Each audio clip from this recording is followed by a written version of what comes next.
opportunity today again He gave us.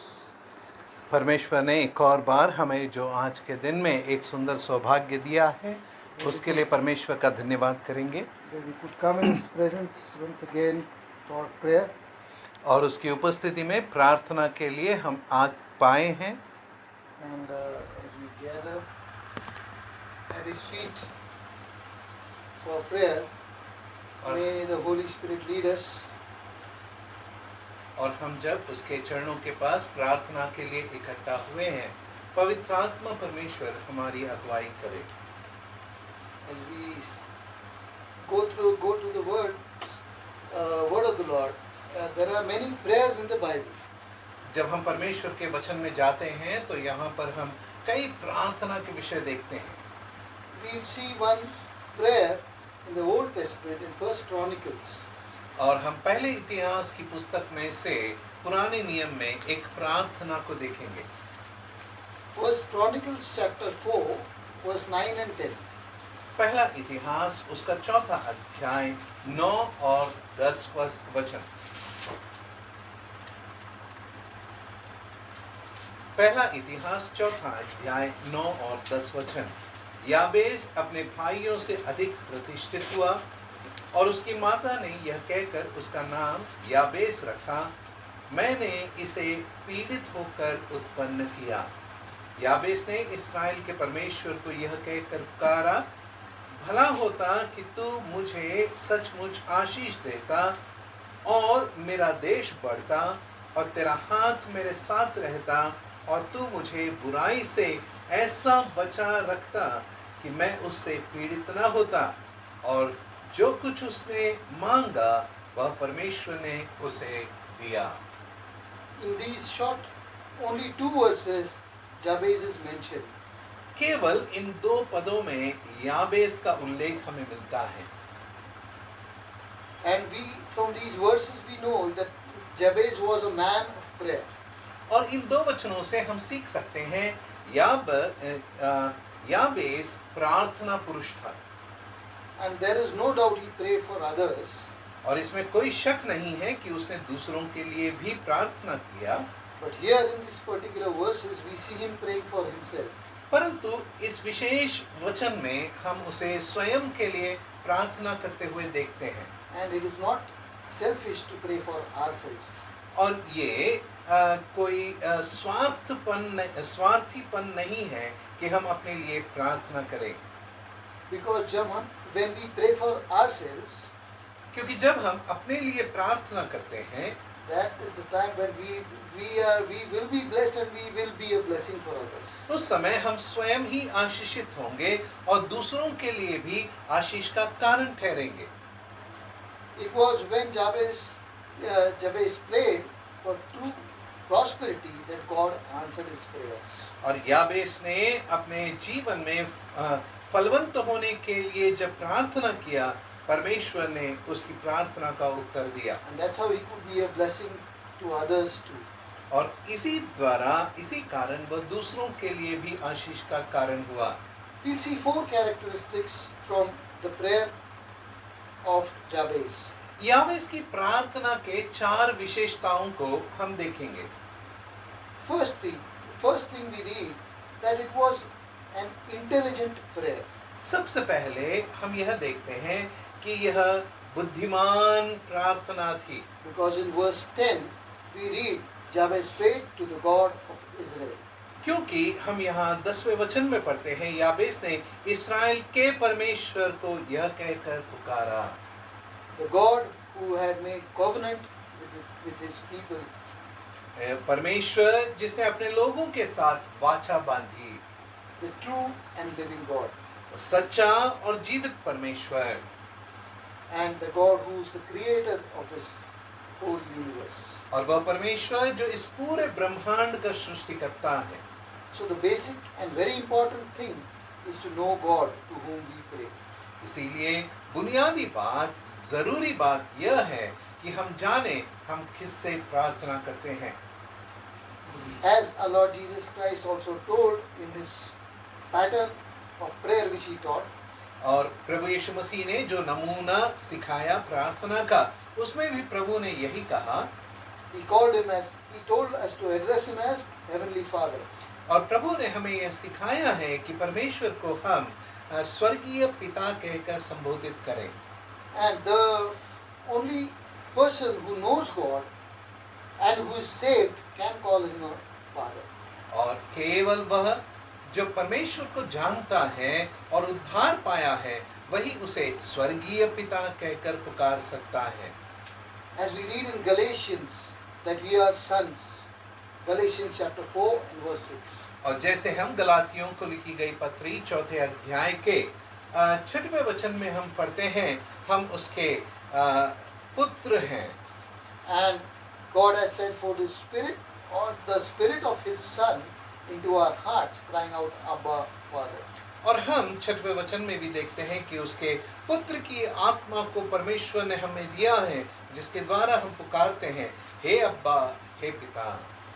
And we have the Holy Spirit residing in us, who helps us to make intelligent prayers.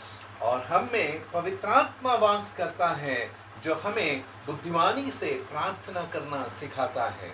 Asking for a bungalow, car, asking for money, it is not wrong, but that's not intelligent prayer. एक बंगला के लिए, एक गाड़ी के लिए, पैसों के लिए प्रार्थना करना यह बुरी बात नहीं है, लेकिन वो बुद्धिमानी की प्रार्थना नहीं है। So we need to pray intelligently. इसीलिए हमें याबेस की तरह बुद्धिमानी की प्रार्थना करना है। Second thing we note about his prayer from these verses is that Jabez prayed earnestly. दूसरी बात जो हम यहाँ पर सीखते हैं, याबेस ने यत्न करके प्रार्थना किया। In verse 10 we read, he said, "Oh, that thou wouldst bless me indeed." क्योंकि 10वें वचन में हम पढ़ते हैं, भला होता कि तू मुझे सचमुच आशीष देता। He knew the true source of blessing. वह आशीष के सच्चे स्रोता को जानता था। He knew that the true source of blessings is from God only. और वह जानता था कि आशीष का खरा स्रोत परमेश्वर ही है। People try to find out blessings through persons who are influential. लोग चाहते हैं कि वे आशीष पाएं उनके द्वारा जो बहुत ही प्रभावशाली है। When they come in contact or work with those peoples, they feel they are quite blessed. वे जब ऐसे प्रभावशाली लोगों के संपर्क में आते हैं या उनके साथ काम करते हैं, वे यह समझते हैं कि वे आशीषित हुए हैं। We are blessed because of that person. हम इसीलिए आशीषित हुए हैं क्योंकि उस व्यक्ति के कारण। But these are worldly blessings and that are temporary. और ये सारी सांसारिक आशीषें हैं जो तात्कालिक है। The blessings we get from the world, for example, money, status, and many more things, these are all temporary. संसार से मिलने वाली आशीषें, धन हो, पदवी हो, संपत्ति हो, ये तात्कालिक है। When a person dies, he leaves everything here on earth. जब एक मनुष्य मर जाता है, वह इस पृथ्वी पर सारी चीजें छोड़कर जाता है। So these all things are temporary that stay here on earth. और इसीलिए ये सारी बातें तात्कालिक कुछ समय की हैं जो यहीं पृथ्वी पर रह But the जाएंगी। blessings we get from God, they are permanent. परंतु जो आशीषें हमें परमेश्वर से मिलती हैं, वे सदाकाल की हैं। In every situation, wherever we are, हर एक स्थिति में जहाँ पर हम हों, we can enjoy these blessings, this comfort and joy of the Lord. हम परमेश्वर की उन आशीषों का, आनंद का और सहानुभूति का अनुभव कर सकते When we हैं। pray earnestly, God definitely be with us in all the storms of life.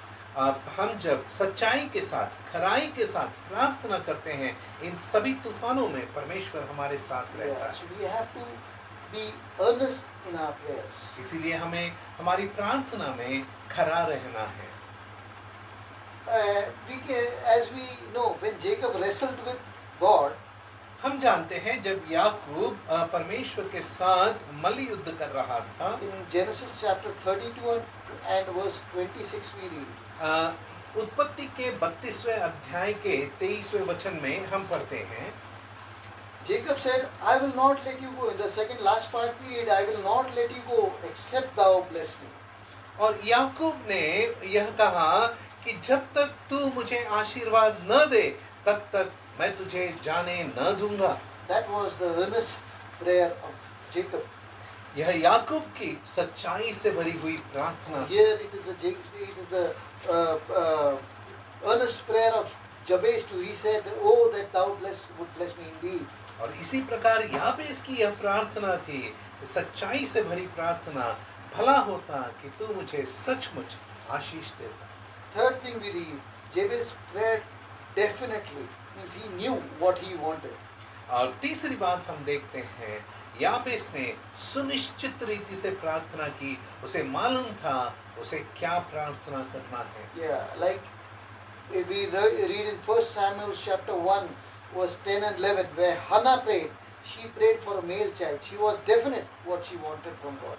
और जैसे हम पहले शमूएल के पहले अध्याय के 10वें वचन में पढ़ते हैं, हन्ना जब प्रार्थना कर रही थी वो सुनिश्चित थी कि उसे क्या चाहिए और उसने प्रार्थना में एक बालक के लिए प्रार्थना किया। Before we go to God in prayer, we should be sure what we are asking for. इसीलिए परमेश्वर के सामने प्रार्थना में जाने से पहले हमें सुनिश्चित रहना है कि हमें क्या चाहिए। Our Heavenly Father definitely knows all our needs. हमारा स्वर्गीय पिता सचमुच में हमारी सारी जरूरतों को जानता है। But there are things we need to ask for, our spiritual growth and many more things are deficiencies to be removed. और इसीलिए हमें परमेश्वर के पास कुछ विषयों के लिए प्रार्थना करना जरूरी है, जैसे हमारे आत्मिक उन्नति के लिए और उन कमी घटियों के लिए जो हम में है। So before praying, we should be clearly knowing what we are praying for. इसीलिए प्रार्थना करते से पहले हमें मालूम होना चाहिए हम किस विषय में प्रार्थना कर रहे हैं। Our prayers should be definite. हमारी प्रार्थना सुनिश्चित प्रार्थना हो। Then fourth point we see, Jabez prayed effectively. His prayer was effective. और चौथी बात जो हम यह देखते हैं, याबेस की प्रार्थना प्रभावशाली थी। Because in the last part of verse 10 we see God granted him that which he requested. क्योंकि 10वें वचन के अंतिम भाग में हम देखते हैं जो कुछ उसने मांगा वह परमेश्वर ने उसे दिया। So how encouraging it is for us that the God of Jabez is our God too. और ये कितना हमारे लिए प्रोत्साहन पूर्ण है कि हम जानते हैं याबेस का परमेश्वर हमारा परमेश्वर है। As God granted him his requests, in his time he will grant us also.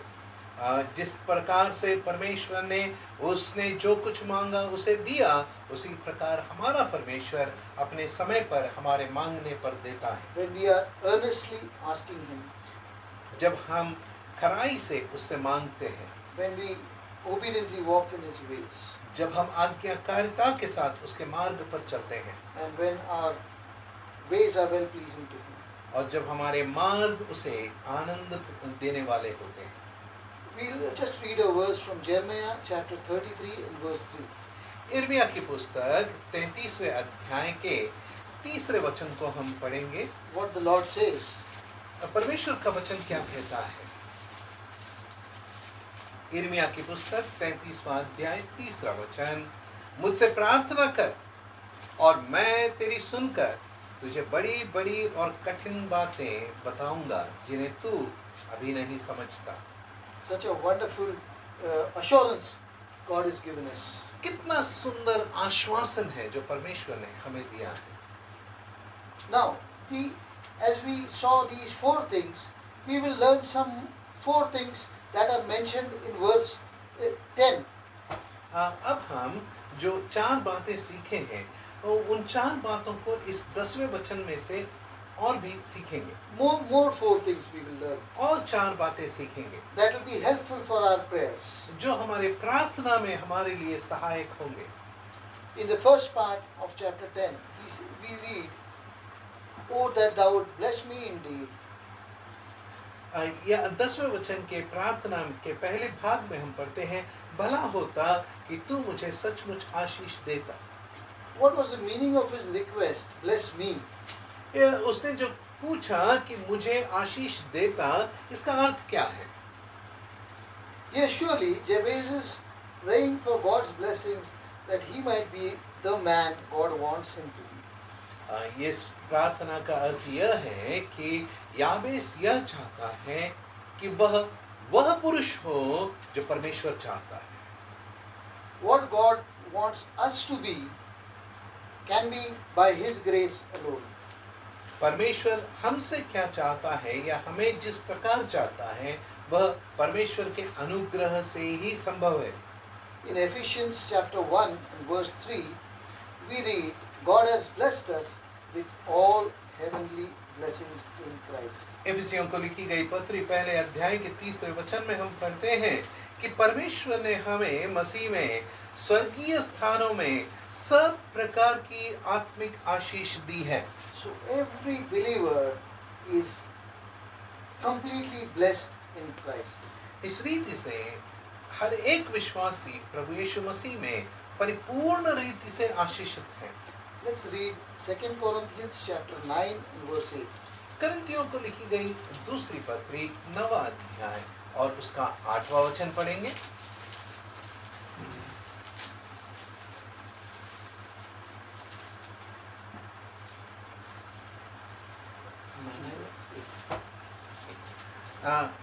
दूसरा करंती 9वां अध्याय और 8वां वचन. क्या मैं ये बातें मनुष्य ही की रीति पर बोलता हूँ? वचन 9. क्या व्यवस्था भी यही नहीं कहती?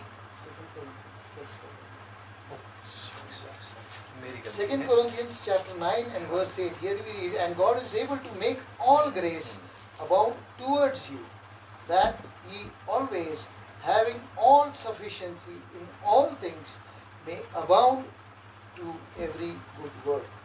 दूसरा करंती 9वें अध्याय के 8वें वचन में, क्षमा करें, परमेश्वर सब प्रकार का अनुग्रह तुम्हें बहुतायत से दे सकता है, जिससे हर बात में और हर समय सब कुछ जो तुम्हें आवश्यक हो तुम्हारे पास रहे, और हर एक भले काम के लिए तुम्हारे पास बहुत कुछ हो. So God provides abundant grace when we ask Him. परमेश्वर अपने बहुतायत का अनुग्रह हमें देता है जब हम उसे मांगते हैं. His grace is available for each and every believer who obeys and walks in His ways. हर एक विश्वासी के लिए जो उसके वचन का पालन करते हैं और उसके मार्गों पर चलते हैं, उसके लिए उसका अनुग्रह उपलब्ध है. Might be in Jabez, the name means sorrowful, as we read in chapter 9. I mean the verse 9. वचन 9 में जिस प्रकार से हमने पढ़ा है, याबेस, इस नाम का अर्थ पीड़ा है. That's why might be he wanted grace, so that that sorrow, that effect, that problem should be removed from him. और शायद इसीलिए उसे परमेश्वर के अनुग्रह की आवश्यकता थी कि उसके जीवन से वह दुख, वह परेशानी, वह परिस्थिति हटा दी जाए. Second thing we read that we should pray for growth. दूसरी बात हम जो पढ़ते हैं वो यहाँ पर यह है कि हम उन्नति के लिए प्रार्थना करें. How beautiful it is to hear Jabez praying to God that enlarge my territory. कितनी सुंदर बात है कि हम यहाँ 10वें वचन में पढ़ते हैं, याबेस ने परमेश्वर से प्रार्थना की है, मेरा देश बढ़ाता. He wanted his territory to be increased.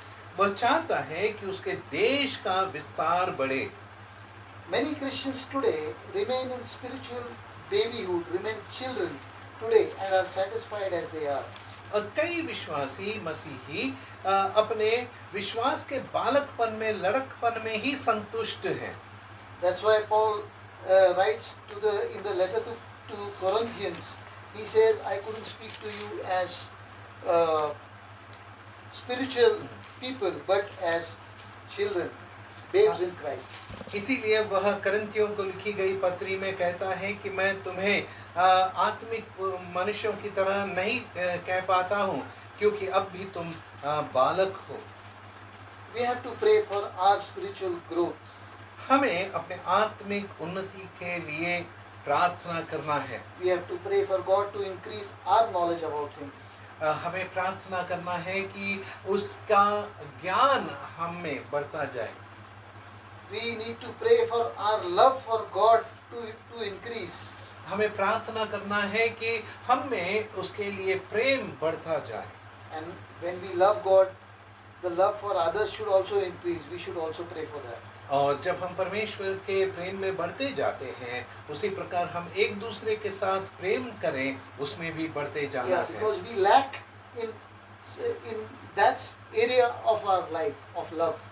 क्योंकि हम प्रेम के उस क्षेत्र में कमजोर पड़ गए हैं।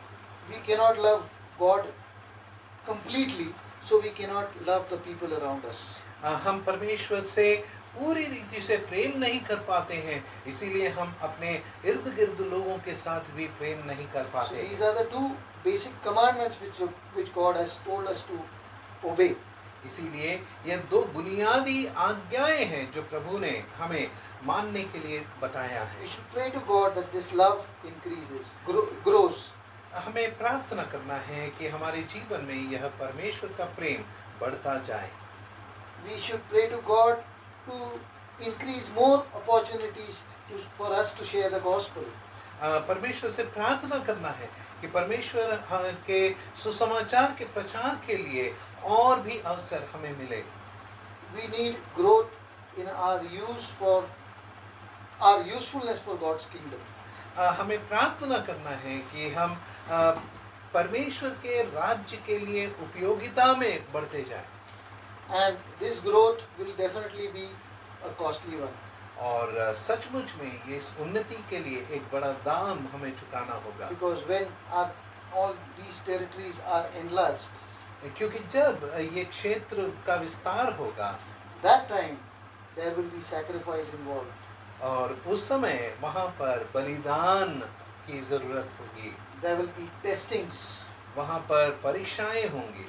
As gold is tested, जैसे सोना परखा जाता है, we will also have to go through the fire. हम भी परखे जाएंगे, जिसके लिए हमें आग से गुजरना होगा। But we have to pray to God to increase our territory. इसीलिए हमें परमेश्वर से प्रार्थना करना है कि हमारे उस क्षेत्र का विस्तार हो। Third thing we read, we should pray for guidance. तीसरी बात जो हम देखते हैं वो प्रार्थना कि हम अगुवाई पा सकें। In verse 10 we read that Jabez says that thine hand might be with me. 10वें वचन की प्रार्थना में हम पढ़ते हैं, याबेस कहता है, तेरा हाथ मेरे साथ रहता। When God's hand is with us, His power is with us. जब परमेश्वर का हाथ हमारे साथ रहता है, परमेश्वर का सामर्थ्य हमारे साथ रहता है। We should pray for God's guidance. When we pray for God's guidance, हमें परमेश्वर के अगुवाई के लिए प्रार्थना करना चाहिए। He guides us through His word. वह अपने वचन के द्वारा हमारी अगुवाई करता है। Each one of us is going through some or the other problems all the time. हर एक समय में कभी न कभी हम में से हर एक किसी न किसी समस्या में से गुजर रहे हैं। There is never a day when we do not have problems. ऐसा एक भी दिन नहीं होगा जब हमें समस्या न मिले। But He guides us. परंतु वो हमारी अगुवाई करता है, मार्गदर्शन करता है। When we are in stress, tension, He guides us. जब हम उत्पीड़न में होते हैं, वो हमारा मार्गदर्शन करता है। When the hand of God is upon us, we are able to live a peaceful life. जब परमेश्वर का हाथ हमारे साथ रहता है, हम एक शांतिपूर्ण जीवन जीने में सक्षम होते हैं। When we pray for guidance, जब हम मार्गदर्शन के लिए प्रार्थना करते हैं, God guides all our ways. परमेश्वर हमें सब मार्गों पर मार्गदर्शन देता है। In some situation He guides us out of that situation. हम किसी परिस्थिति में होते हैं, परमेश्वर उस परिस्थिति से बाहर निकलने का मार्गदर्शन And देता we है। can enjoy His peace, His joy in every situation. और हम उसके शांति और उसके आनंद का अनुभव हर परिस्थिति में कर सकते हैं। As recently the family, Marcuson family, they had been through such a difficult time. हाल ही में जिस तरह से भाई मार्को और उनका परिवार एक कठिन समय से गुजर रहा है, but we see God guiding them through that situation. परंतु हम देखते हैं परमेश्वर उस दुख के घड़ी से भी उन्हें उनका मार्गदर्शन कर रहा है। So we should pray for guidance. इसीलिए मार्गदर्शन के लिए हमें प्रार्थना करना है। Then fourth point we see चौथा विषय हम देखते हैं that we should pray for godliness. हमें भक्तिपूर्ण जीवन के लिए प्रार्थना करना है। Yeah, Jabez prayed that thou wouldest keep me from evil. याबेस की यह प्रार्थना है, तू मुझे बुराई से ऐसा बचा रखता that it may not grieve me. कि मैं उससे पीड़ित न होता। Today, when we see around us, evil is all around us. आज जब हम अपने चारों ओर देखते हैं, बुराई हर जगह पर है। Today, it's a difficult time for young children as well as middle-aged people and everybody. आज हम विशेष रीति से देखते हैं बच्चों के लिए, जवानों के लिए और मध्य आयु के वर्ग के लिए, सभी के लिए ये बहुत ही कठिन समय है। Evil is all around us, and the world is trying to pull them towards the world. बुराई हमारे चारों ओर है और यह संसार पूरी रीति से उसकी ओर खींचने के लिए प्रयास कर रहा है। As 1 Peter 5:8 tells us that Satan is roaming around like a roaring lion. और जिस रीति से पहले पत्रस 5वें अध्याय में हम पढ़ते हैं कि शैतान फाड़ खाने वाले सिंह की तरह गरज रहा है। Chapter 5 and verse 8. 5वें अध्याय के 8वें वचन में सचेत हो और जागते रहो, क्योंकि तुम्हारा विरोधी शैतान गरजने वाले सिंह के समान इस खोज में रहता है कि किसको फाड़ खाए। So he is after seeking whom to devour. वो यह खोज कर रहा है कि किसको फाड़ खाए। So it's very easy for a believer to fall into sin. और आज ये बहुत आसान हो गया है कि एक विश्वासी पाप में गिरे। So especially these children, it is very difficult in their college and everywhere they go around. They see people living a worldly life. आजकल विशेष रीति से जवानों के लिए जो कॉलेज में जाते हैं, वे देख रहे हैं कि अपने चारों ओर उनके मित्रगण सभी किस रीति से ऐसे आसानी का जीवन जी रहे हैं। Enjoying the pleasures of the world. संसार के अभिलाषाओं में वे अपना आनंद बना रहे। So they get easily attracted towards that evil. इसीलिए वे उस बुराई की तरफ बड़ी आसानी से आकर्षित होते हैं। Satan also works in marriages to break marriages nowadays. इन दिनों में शैतान वैवाहिक जीवन में भी कार्य करता है ताकि वह विवाह के बंधन को तोड़ डाले। So people are easily attracted towards evil because human nature is a sinful nature. लोग बुराई की तरफ बड़ी आसानी से आकर्षित होते हैं क्योंकि हम स्वभाव ही से पापी हैं। That's why the Bible says, be filled with the Spirit. इसीलिए परमेश्वर का वचन कहता है आत्मा से परिपूर्ण हो जाओ। Because when we submit ourselves to the Holy Spirit, क्योंकि जब हम पवित्र आत्मा के अधीनता में अपने आप को समर्पित करते हैं, God will help us to live a pure, holy and Christ-like life. परमेश्वर हमें एक पवित्र और भक्तिपूर्ण जीवन मसीह के समान जीने के लिए सहायता करता है। That will be glorifying to Him. जो उसकी महिमा करेगा। As we read in 2 Timothy chapter 4 and verse 18. दूसरे तिमोथी के चौथे अध्याय के 18.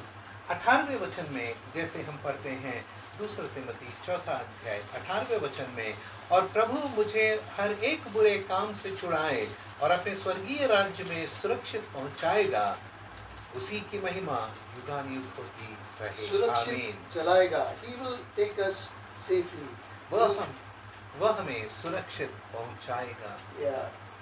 So when we trust in Him जब हम उस पर भरोसा रखते हैं and we walk in His ways, और हम उसके मार्गों पर चलते हैं we are submissive to Him. और उसके आज्ञाकारी बने रहते हैं। In verse 9 of 2 Chronicles chapter 4, Jabez is called a more honorable man than his brethren. हम यहाँ पर पहले इतिहास के 4थे अध्याय के 9वें वचन में पढ़ते हैं, याबेस अपने भाइयों से अधिक प्रतिष्ठित हुआ। Why was he honorable? वह क्यों अधिक प्रतिष्ठित हुआ? Because he honored God more than people. क्योंकि उसने लोगों से अधिक परमेश्वर को प्रतिष्ठित किया। And the secret of his life was a prayerful life. और इसके पीछे का रहस्य उसका प्रार्थना पूर्ण जीवन। So we also have to, may God help us to lead a prayerful life, to be an honorable person, not only in persons but also in the sight of God. इसी रीति से हम भी अपने जीवन में प्रार्थना पूर्ण जीवन बिताएं, ताकि हम न केवल मनुष्यों की दृष्टि में लेकिन उसकी दृष्टि में भी प्रतिष्ठित हो सके। Yeah, the secret is in 1 Thessalonians chapter 5 and verse 17, where we read, the Bible says, pray without ceasing. और इस रीति से थिस्सलुनीकियों को लिखी गई पहली पत्री उसके 5वें अध्याय के 17वें वचन में जिस प्रकार हम पढ़ते हैं, निरंतर प्रार्थना में लगे रहो, यही रहस्य है। So that is the secret of true blessing and the secret of a Christian life. सच्चे आशीष का रहस्य यही है और एक अच्छे विश्वासी जीवन का रहस्य यही है। So may God lead us परमेश्वर हमारी अगुवाई करे and glorify His name through us. ताकि उसके नाम की महिमा हमारे जीवन के द्वारा हो। May the Lord be with you. परमेश्वर के नाम की महिमा।